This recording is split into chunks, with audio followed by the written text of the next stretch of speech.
아멘. 함께 따라서 하시겠습니다. 나의 믿음은 어디에 있습니까? 한 번 더 하겠습니다. 나의 믿음은 어디에 있습니까?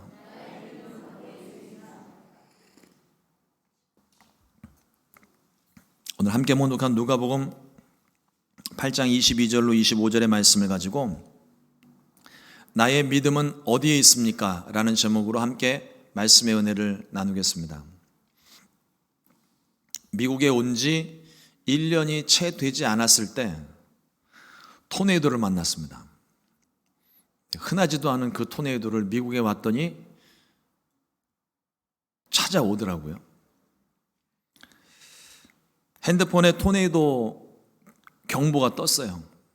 왔는데 머리 털라고 처음 토네이도를 만났으니 어떻게 할지를 모르겠고, 그래서 장로님께 여쭤봤더니 장로님 하시는 말씀이 창문이 없는 곳에 가서 들어가서 있으면 된대요.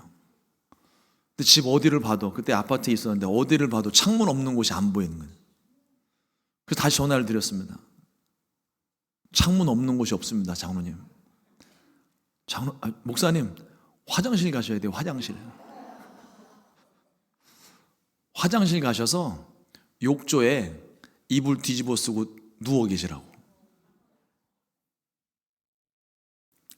근데 그 당시 이제 처음 경험하니까 너무 이제 두렵고 떨리는 마음인데도 그 당시 이제 한국을 한 2, 3개월 단위로 왔다 갔다 하면서 그 이민을 좀 준비하고 있었을 때여서 시차 적응이 안 되는 거예요. 미국에 오면 그러니까 시차 적응이 할 만하면 미국 오고, 또 여기 적응할 만하면 한국 가고, 계속 막 비몽사몽간에 다녔던 기억이 있는데, 그때도 한국에서 미국으로 들어온 지 일주일 정도밖에 안 됐을 때였던 것 같아요. 그러니 뭐 두렵고 떨리는 마음인데 시차 적응이 안 돼서 그 경보를 받고도, 장로님의 가르쳐 주시는 것을 듣고도 욕조에 눕지를 못하고 침대에 누워버렸습니다. 그냥 기절했어요. 그리고 한참을 자고 일어났는데 분명 해 떠 있을 때 잠들었는데 일어나 보니까 깜깜하더라고요. 몇 시인가 싶어가지고 핸드폰을 봤는데 핸드폰이 꺼져 있어요. 충전기를 꽂았더니 딱 켜짐과 동시에 전화통이 난리가 났습니다. 계속 징징징징 울려대는데 나중에 부재중 전화가 한 100몇 통이 와 있더라고요. 카톡 난리 났습니다. 그래서 무슨 일인가 싶어가지고 상황을 좀 이렇게 정리해놓고 이제 보니까 그날 아침 한국 시간으로 그날 아침에 미국 텍사스 달라스 지역에 토네이도가 강타했습니다. 이 기사가 난 거예요. 그러니까 제가 미국에 간 지 얼마 되지 않았고 들어온 지 얼마 안 됐고, 저를 아는, 그러니까 저의 가족들부터 시작해서 지인들, 아는 분들, 기도해 주시는 분들, 또 제자들이 이르기까지 전부 전화 한 통씩 한 번 한 거예요. 그리고 카톡 보내고, 특히 저희 가족들 같은 경우는, 부모님 같은 경우는 전화를 했는데 안 받으니까 난리가 난 거죠. 뭔 일 났나 보다. 그래서 밤새도록, 거기 한국 시간은 해 떠 있는 시간이니까 밤새도록 전화해서 진정시키고 나 살아있다고 신고를 했던 그런 기억이 있습니다. 그때 나중에 뉴스를 보니까 항공 촬영으로 찍은 것 같아요. 이렇게 토네이도가 이렇게 돌기 시작하니까 옆에 있던 컨테이너 박스가 막 쓸려 올라가고요, 젖소가 날아다니더라고요. 그래서 이게 토네이도구나. 근데 이제 그 영상 끝에 한 할아버지가 나오셔서 인터뷰를 하셨습니다. 이 할아버지도 화장실에 들어가서 앉아 있었던 거예요. 내가 화장실에 들어가서 앉아 있었는데 갑자기 하늘이 열렸다고, 그렇게 광고를 하시는 거예요. 지붕 날아간 거죠. 허리케인이든 토네이도든 풍랑을 만나면 이렇게 정신이 없습니다. 우리 인생의 풍랑도 그렇지 않습니까? 만나면 좋은 친구라는데 이놈의 풍랑은 만나면 만날수록 불편하기만 합니다. 오늘 말씀해 보니까 제자들이 이 불편한 풍랑을 만났어요. 예수님께서 제자들에게 먼저 말씀하셨습니다. 그들에게 이르시되 호수 저편으로 건너가자. 제자들은 예수님 말씀에 그냥 순종했습니다. 그런데 광풍을 만났어요. 이상하지 않습니까? 예수님 말씀에 순종했는데 광풍이라니요. 우리는 하나님 말씀에 순종하면 만사형통하리라 믿고 있습니다. 사실은 그렇게 믿고 싶은 거예요. 하나님 말씀에 순종해도 풍랑을 만날 수 있습니다. 아니, 더 많은 풍랑이 있을지도 모르겠어요. 원수마귀가 우리가 하나님 말씀에 순종하는 걸 원치 않아요. 끊임없이 문제를 일으킵니다. 고난이 찾아오게 만들죠. 그리고 세상도 그것을 원치 않는 것 같아요. 우리가 예수 믿는, 내가 예수님 믿겠다는데 옆에 사람들이 더 난리예요. 그것 말고도 다른 이유로든지 얼마든지 문제가 생길 수 있습니다. 중요한 것은 풍랑이 일어나도 문제가 생겨도 주님이 나와 함께 하시면 승리하는 줄 믿습니다. 풍랑이 다가올 때, 우리 인생의 풍랑에 다가올 때 진짜 문제가 뭘까요? 대부분 인생의 풍랑이 다가오면 풍랑이 문제라고 생각을 합니다. 그래서 풍랑을 묵상하기 시작합니다. 문제를 묵상하기 시작해요. 그러나 진짜 문제는 풍랑이 아닙니다. 예수님께서 잠드신 게 문제예요. 내 안에 주님이 계시지 않는 게 문제인 겁니다. 위기는 예수님이 잠드셨을 때 우리 가운데 찾아와요. 세상에서도 그 이야기 하잖아요. 위기는 기회다. 우리 신앙에도 똑같이 적용해 볼 수 있습니다. 우리가 위기를 만나게 되면, 인생의 풍랑을 만나게 되면 오히려 믿음을 점검할 수 있는 기회가 될 수 있어요. 내 안에 예수님이 계신가 안 계신가 내 자신을 확인해 보고 점검해 볼 수 있습니다. 또 내 안에 예수님 계신 것 같기는 한데 주무시는 것 아닌가 우리가 확인해 볼 수 있습니다. 여러분들의 마음속에 주님 계시지요? 이런 반응은 곤란합니다. 여러분들 마음속에 주님이 계시지요? 혹시 주무시고 계시진 않습니까? 그렇다면 우리는 주님을 찾아야 됩니다. 주님을 깨워야 돼요.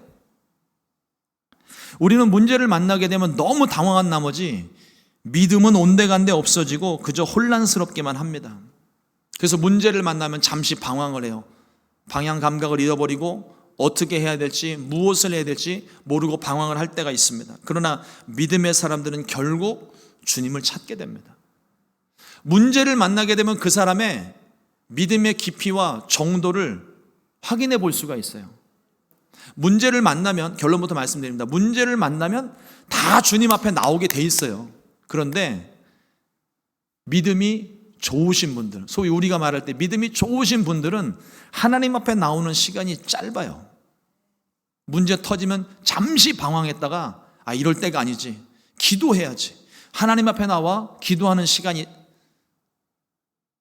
기도하러 나오는 시간이 짧습니다. 기도 시간은 더 길어지고, 반면 믿음이 좀 연약하신 분들, 하나님을 온전히 신뢰하지 못하시는 분들은 하나님 앞에 나오기까지 시간이 길어요. 그래서 그 안에서 할 것 안 할 것 다 해보고 맨 마지막에 끄트머리에 아이고 하나님 살려주십시오, 항목하고 나온다는 겁니다.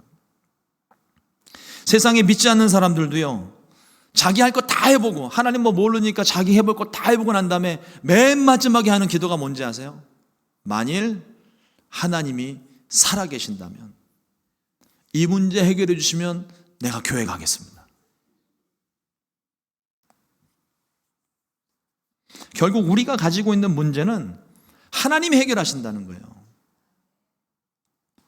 믿음이 좋아도 문제를 만나면 방황할 수 있습니다. 다른 것들을 의지할 수 있습니다. 그러나 오랜 방황은 힘만 들 뿐이에요. 문제가 생겼을 때 가장 먼저 우리는 주님을 찾아야 됩니다. 주님은 내 인생의 손님이 아니에요. 내 인생의 주인이십니다. 우리가 집을 렌트해서 살게 되면 집에 문제가 생겼어요. 그럼 어디다 제일 먼저 연락합니까? 집주인한테 연락해야 되잖아요. 이 집에 문제가 생겼습니다. 내 인생의 주인이 주님이세요. 주님이시라면 그러면 우리가 제일 먼저 연락을 해야 될 것은 나를 도와줄 수 있는 기관이나 단체가 아니라 주님입니다.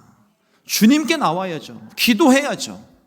그러면 주님께서 우리 가운데 찾아오셔서 능치 못함이 없으신 능력으로, 못 고칠 질병 없으신 능력으로 우리의 문제를 해결해 주시고 질병을 치료해 주시는 것입니다. 그러므로 인생의 풍랑을 만났을 때 우리 주님 찾게 되시기를 주님의 이름으로 축원을 드립니다. 그런데 여러분, 배를 타고 가다가 갑자기 풍랑이 일어나고 큰 파도가 출렁일 때 배가 뒤집힐 만큼 심하게 움직이고 있다면 여러분들이라면 어떻게 하시겠습니까? 이렇게 질문 드리면 꼭 구명보트 얘기하시는 분들이 있어요. 구명보트 던지기 전에, 잡기 전에 일단 흔들리면 무조건 아무거나 잡고 봐요. 이건 본능입니다. 배가 흔들리면, 여기는 지진이 그렇게 일어나지 않는 곳이니까. 이런 경험 해보신 분들 계신지 모르겠어요. 저는 엘리베이터를 이렇게 타고 가다가 12층에서 탔는데 갑자기 덜컹거리더니 엘리베이터가 쑥 내려가는 거예요.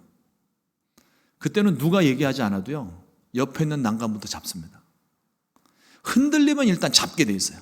이건 본능이에요. 누가 가르쳐 주지 않아도 애도 어른도 다 똑같아요. 자연스러운 반응입니다. 그런데 아무리 배를 꼭 붙잡아도 배는 풍랑에서 우리를 지켜주지 못합니다. 어쩔 수 없으니까 붙잡았을 뿐이에요. 배는 풍랑을 만나면 뒤집힐 때가 있습니다. 그럼 그때는 빨리 놓고 나와야 돼요. 살겠다고 그거 붙잡고 있으면 다 죽는 겁니다. 우리는 인생의 문제를 만났을 때 무엇을 붙잡아야 살 수 있을까요? 주님 붙잡아야 됩니다. 다른 거 붙잡으면 안 돼요. 주님 붙잡아야 돼요. 주님을 붙잡으면 주님께서 우리를 지켜주십니다. 우리를 풍랑에서 건져주시고 문제에서 우리를 지켜주십니다. 우리가 세상에서 문제를 만나게 되면 자꾸만 붙잡을 걸 찾아요. 이건 본능적입니다. 도움을 줄 수 있는 사람을 붙잡기도 하고 기관을 찾아가기도 하고 단체를 찾아가기도 합니다. 또 돈을 붙잡기도 합니다. 피할 만한 장소를 찾기도 하죠. 그러나 물에 빠진 사람이 붙잡는 지푸라기에 불과한 거예요. 지푸라기 붙잡으면 물에 안 빠집니까? 지푸라기 붙잡아도 다 빠져요. 세상의 것들 다 잡아도 그게 우리의 문제를 해결해 주지 못하는 겁니다. 잠깐 도움을 줄 수 있을지 모르겠어요. 그러나 내가 붙잡은 것들은, 세상에서 내가 붙잡은 것들은 내 인생의 근본적인 문제를 해결해 줄 수가 없습니다. 그 문제는 오직 주님만이 해결해 줄 수 있는 거예요. 풍랑에서 우리를 건져주시는 분은 오직 예수님 뿐입니다. 우리를 도우실 수 있는 분도 오직 예수님 뿐입니다. 시편 121편 1절로 2절의 말씀은 이렇게 고백합니다. 내가 산을 향하여 눈을 들리라. 나의 도움이 어디서 올까? 나의 도움은 천지를 지으신 야훼에게서로다. 풍랑 속에서 눈을 들어 주님을 봐야 돼요. 문제를 만나면 우리의 시선은요, 자꾸 문제를 향하게 됩니다. 이 문제를 어떻게 풀을까? 이 문제가 앞으로 어떻게 될까? 자꾸 문제에만 집중을 해요. 근데 그 눈을 들어서 하나님을 봐야 되는 거예요. 제가 미국에 와가지고 생긴 버릇 하나가 있습니다. 문제만 생기면 자꾸 하늘을 봐요. 한국에 있을 때는 빌딩 숲에 가려져서 하늘을 볼 일이 없었어요. 워낙 정신없이 다니니까 하늘 볼 시간이 없었어요. 근데 미국에 오니까 제일 좋은 게 이쪽 끝에서 저쪽 끝까지 다 하늘이에요. 어딜 봐도 하늘이에요. 여기 성전에서 지금 설교하고 있는데도 저 바깥에 하늘이 보여요. 우리의 시선이 좁은 데를 벗어나서 하늘을 바라볼 때, 하나님을 바라볼 때, 그때 우리 가운데 하나님의 역사가 시작되는 겁니다. 문제 붙잡고 있는다고 그 문제 해결되는 게 아니에요. 문제가 있으면 하나님 앞에 나와. 우리 성전 얼마나 좋아요. 십자가를 볼 때 그냥 가만히 쳐다보면 십자가 못 봅니다. 고개를 들어야 돼요. 들고 하늘을 봐야죠. 주님을 봐야죠. 주님을 바라볼 때 그때 하나님의 기적이 일어나는 것입니다. 제자들이 눈을 들어서 예수님을 바라봤어요. 풍랑 가운데 정신없이 붙잡고 있던 것을 잠시 뒤로 하고 예수님을 바라봤어요. 근데 예수님이 너무 편안하게 주무시는 거예요. 같은 본문의 말씀이 마가복음, 마태복음 다 기록이 되고 있는데 마가복음의 기록을 보니까 예수님이요 그냥 깜빡 잠드신 게 아니에요. 베개를 베고 작정을 하고 주무시는 거예요. 그렇게 풍랑이 있는데 제자들 다 죽겠다고 하는데 예수님 그때까지, 이 제자들이 예수님을 깨울 때까지 예수님 안 일어나시고 계속 주무시고 계세요. 기록에는 없지만 저는 예수님이 일부러 자는 척 하신 것 같아요. 제자들이 어떻게 하나 보시려고.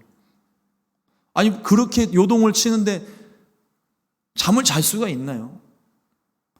근데 제자들이 깨울 때까지 예수님은 주무시고 계셨어요. 베개까지 베고.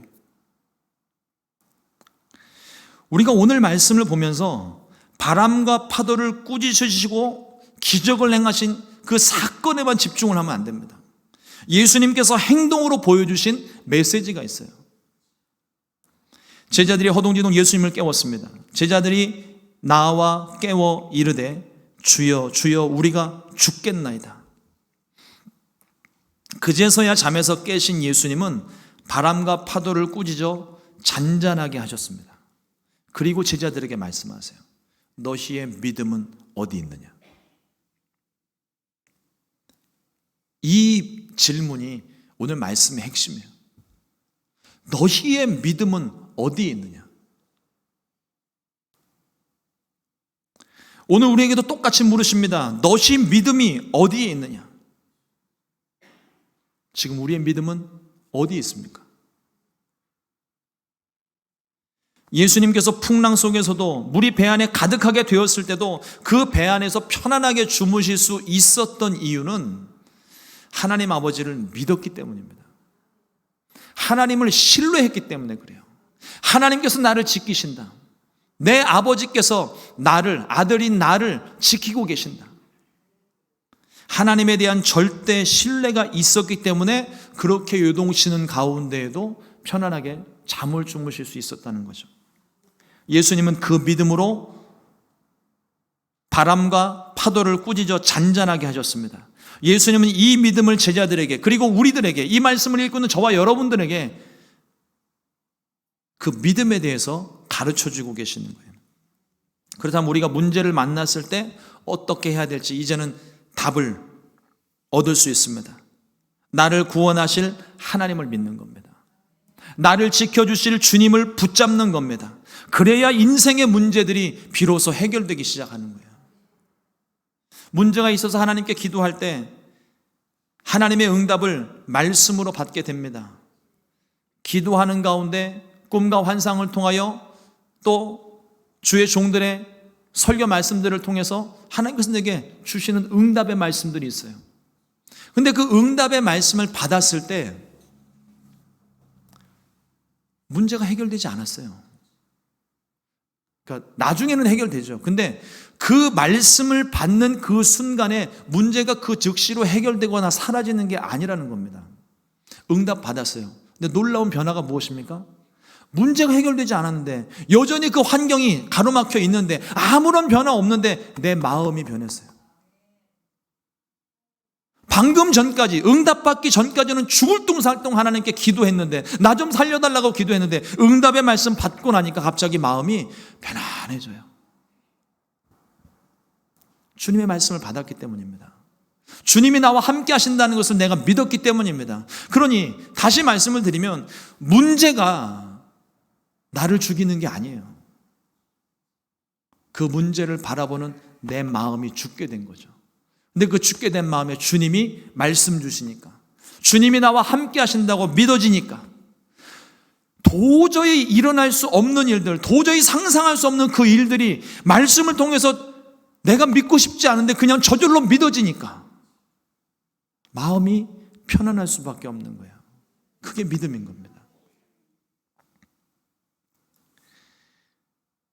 주님이 해결해 주실 것을 믿기 때문에 조금도 걱정하지 않습니다. 문제는 여전하지만 의심의 구름이 거쳐지고 두려움이 사라졌어요.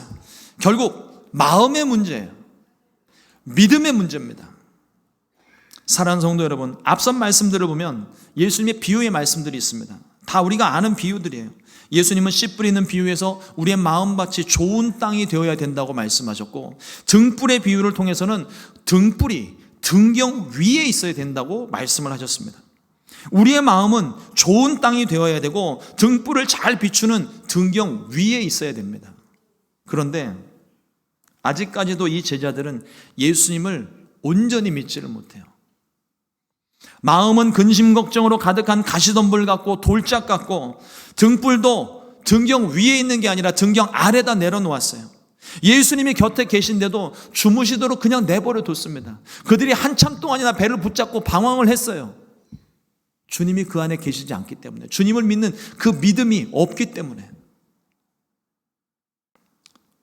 이 모든 모습이 그들의 믿음 없음을 그대로 보여줍니다. 그래서 예수님이 물으신 거예요. 너희의 믿음이 어디에 있느냐? 우리는 어떻습니까? 지금 우리의 믿음은 어디에 있습니까? 예수님은 하나님 아버지를 절대적으로 신뢰하셨습니다.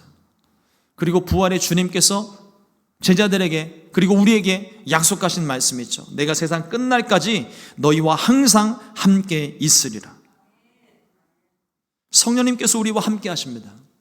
성령님을 내 마음 가운데 환영하고 인정하고 모셔드리면 주님이 내 안에 들어와서 우리와 함께 하세요. 성령님을 의지하면, 그리고 붙잡으면 우리를 풍랑 가운데서 지켜주십니다. 주님이 나와 함께 계심을 믿으면 우리도 예수님처럼 풍랑 속에서, 문제 속에서 편안하게 잠을 잘 수 있습니다. 주님이 나를 지키고 계심을 믿기 때문이에요. 믿어지기 때문이에요. 마지막 말씀에 보니까 제자들이 놀라면서 서로 자기네들끼리 묻습니다. 그가 누구이기에 바람과 물을 명함에 순종하는가? 예수님과 함께 있잖아요. 근데 이 제자들의 질문 보세요. 그가 누구이기에? 여기 뭐 다른 사람 있어요? 예수님 제자들밖에 없어요.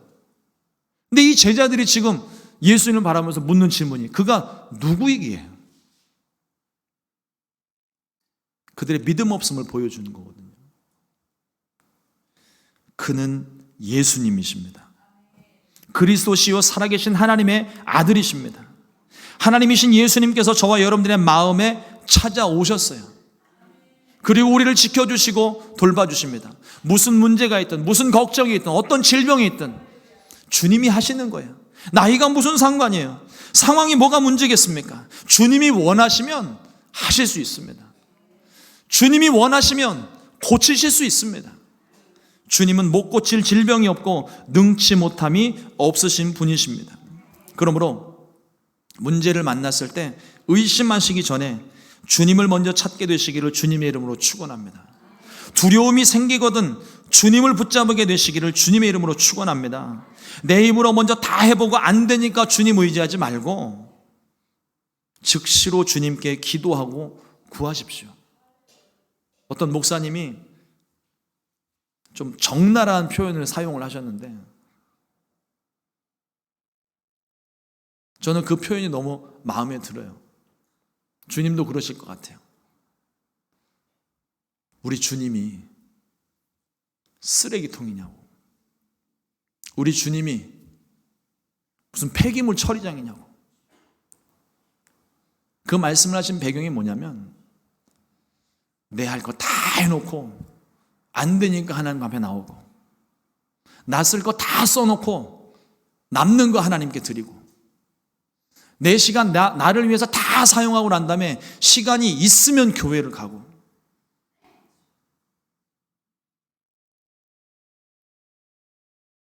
우리 주님 그런 분 아니십니다. 내 시간 쓰기 전에 먼저 하나님의 시간을 구별해야 되고, 내 쓸 것 쓰기 전에 먼저 하나님의 것을 구별하여 드려야 되고, 내 인생 내가 해볼 거 다 해보고 난 다음에 안 되니까 하나님 해보시든가 맡기는 게 아니라 하나님께 먼저 내 인생을 드리고 내 삶을 드리고 나의 생각과 계획까지 다 맡겨놓고 주님 인도하시는 대로 살아가는 그런 삶을 받으시는 분, 그렇게 귀하신 분이십니다. 여러분들이 정말 소중하고 사랑하는 사람들에게 선물을 하려고 할 때 다 쓰고 남는 찌끄레기 가지고서 그렇게 선물하지 않잖아요. 하물며 우리 하나님이십니다.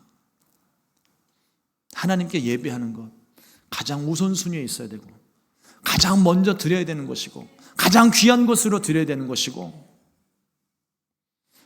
하여튼 우리 인생 가운데 하나님이 최우선이 돼야 돼요. 문제 있을 때도 마찬가지입니다. 다른 사람 찾기 전에 먼저 하나님 찾아야 되고, 먼저 주님께 도움을 구해야 되는 거예요. 나의 경험과 지식은 주님 앞으로 나오는 걸 자꾸만 방해합니다. 그러나 주님을 믿는 나의 믿음은 어떤 상황에서도 편안히 잠잘 수 있고, 고난의 언덕을 날려버리고 슬픔의 골짜기를 메울 수 있습니다. 내 속에 계시는 주님께서 깨어나시도록, 혹시라도 내 마음 가운데 주님이 안 보인다면 주님을 찾고 붙잡을 수 있기를 주님의 이름으로 축원합니다. 나의 믿음은 오직 주님께만 있습니다. 기도하겠습니다.